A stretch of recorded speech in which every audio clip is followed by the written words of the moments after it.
Hello అందరికీ ఈరోజు లంచ్లోకి ఏం ప్రిపేర్ చేసానో చూసేద్దాం వచ్చేయండి. చాలా సింపుల్గా ఎర్రకందిపప్పుతో పాలకూర పప్పు, అరటికాయ చిప్స్ చేశాను.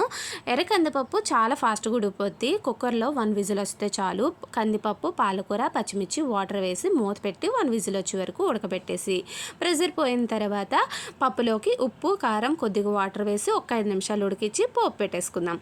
పోపు కోసం జీలకర్ర, ఆవాలు, ఎండుమిర్చి, వెల్లుల్లి, కరివేపాకు వేసి పోపు బాగా ఫ్రై అయిన తర్వాత ఉడికిన పప్పులో పోపు వేసేసి పక్కన పెట్టుకుందాం.